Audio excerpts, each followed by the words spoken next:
Okay, now we're on to the next step. As you see, I have that nice glossy finish on the wood bead, so it's really shiny.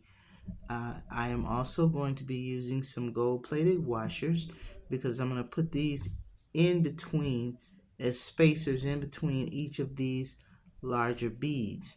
Now, I'm using leather cord, but as you can see, this leather cord, which is about maybe 2 millimeters, is not going to be big enough to stabilize this large hole bead.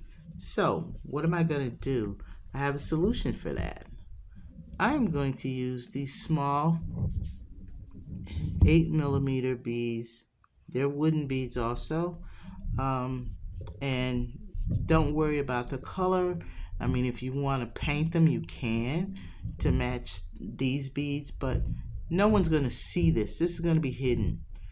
So what I'm going to do here, this is going to be inside of the large hole bead to stabilize it so that they're not wobbling everywhere. So the first thing I'm going to do is run a piece of leather cord through this first washer, and I'm going to run about 35 inches of cord, just because the way I'm going to assemble this needs to be on there, and it needs to stay on there as I'm assembling the rest of this necklace. So here's the trick. How do you stabilize something with a hole this large? And also, as you can see, the washer has a much smaller hole. This hole is 1/8 of an inch on this bead. So here's the trick. I am going to, I think I'll use a dark green one. Color doesn't matter about the smaller bead. Nobody's going to see it. But if you feel that you want to paint them to match the color of the exterior bead, by all means do that. Okay, so I have put this 8 millimeter wood bead on the leather cording, and I apologize for my gloves. Of course, this is what I used to paint these beads earlier. But anyway, now I'm gonna run this cord through this bead, and this is how we're gonna stabilize it.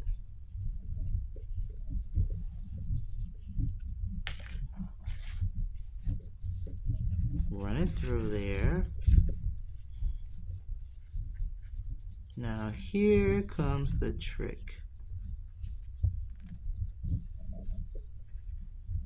As you can see, it fits in there, and I want it to stay.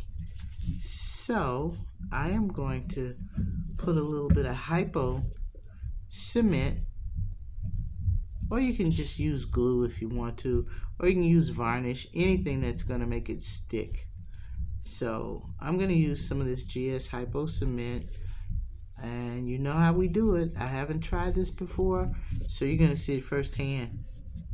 I like Hypo Cement, but I don't like when you're trying to close this tube up how extra cement oozes out of the tube.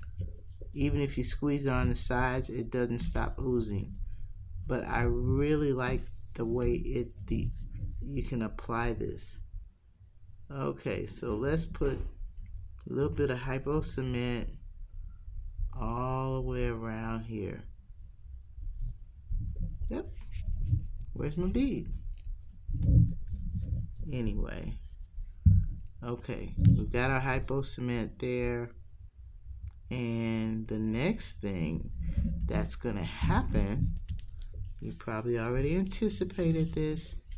We're going to put this in there and let that dry. So that's going to stabilize that bead. That bead's not going to go anywhere. It's not going to be wobbling around when you actually put this necklace on, or someone puts this necklace on. So this is how I am stabilizing the large hole bead with a wooden bead. I also experimented with 8mm stone bead. That fit even snugger inside of there, or more snuggly, or so I even experimented with an 8mm stone bead, and that worked very well. So see, that bead is in there. It's gonna stabilize it. It's not gonna go anywhere. And the cool thing is, the hypo cement is not gonna get on the leather cord. It's just gonna stay in there and stabilize that large hole bead. So I'm going to let this dry, and then I'll come back and continue to